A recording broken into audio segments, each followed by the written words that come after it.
Hi, I'm Greg Jeffers. The anger and rage that have engulfed America were not spontaneous. This is the product of the political establishment's narrative machine. The political class creates wedge issues, often of little genuine importance, and always with malice and deceit, to drive people into different ideological camps. They do this not just for the votes, but to keep the people off balance and high-strung emotionally. Race wasn't enough. The narrative police needed to drive women away from their fathers, brothers, sons, and husbands. They accomplished this with a bald-faced lie that men have oppressed women throughout American history. I will cover the how of this disgraceful tale in a future video. Today, I want to examine the socioeconomic realities that faced our ancestors in the period before the Industrial Revolution. Looking at this dispassionately and truthfully, you will find no explanation other than remarkable cooperation and codependence between men and women. The very survival of humanity depended on it. I want to start at the beginning of Europeans in North America. Let us skip the Ellis Island narrative and go back to the mid-1600s. America is a battlefield, an extension of the great European wars. The Spanish control Florida, the English were in Virginia and Massachusetts, and the French occupied Quebec. And the settlers from each country were nothing more than pawns in the great game of power politics. When my ancestors stepped off those ships, they were leaving behind cultivated and productive farmland and artisan production of goods, and were walking into an absolute wilderness. No grocery stores, no shelter, and no 911. It was do or die.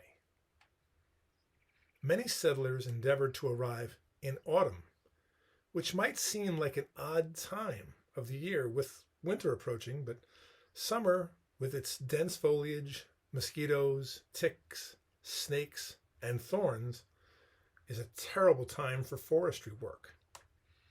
Arriving in autumn would allow them to fell trees to build simple dirt floor shelters with stoned hearths and mud-walled chimneys. But the men would have to endure the brutal cold of winter, and without modern gloves or waterproof boots. The men harvested timber and hewed the logs into usable building materials. They did this without chainsaws and ATVs. Every day required a couple of hours, at least 2 hours of labor to keep the fireplaces fueled with firewood. Without shelter, the men and women would die of exposure. Without fire, they would starve and freeze. And without children to help them as they aged, they were doomed. Every day was a battle for survival. The narrative that men kept women barefoot and pregnant is a cynical, mendacious, and mean-spirited distortion of history. No different than claiming that women kept the men as beasts of burden, laboring in the forests so that the women and children could sit idly by the warmth of the fire.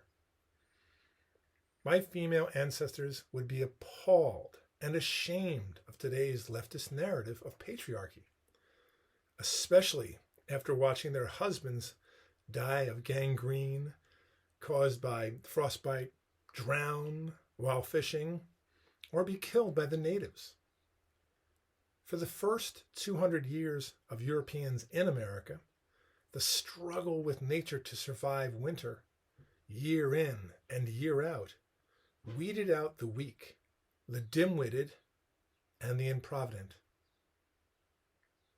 The only path to the future and the survival of one's children is through a level of cooperation with and commitment to one another that the narrative creators do not want us to consider or appreciate. This was the European experience in America before the Industrial Revolution of the mid-1800s, a culture and socioeconomic system dominated by cooperation between the sexes, the life-giving sanctity of the family and the local community, set in a foundation of Darwinian competitions for resources and progeny. The Industrial Revolution, which didn't get going in America until the mid-19th century, 200 years later, shattered this world, and the people had to reorganize at a pace without parallel in human history. The next 100 years brought us the proliferation of media, and with it, the false narratives that tore our society apart. I'll talk about the post-industrial revolution's social constructs in America in future videos.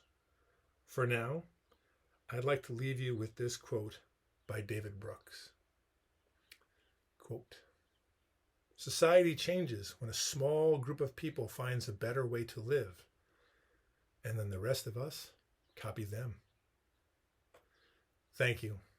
I'm Greg Jeffers for the American Quaker Friends Church.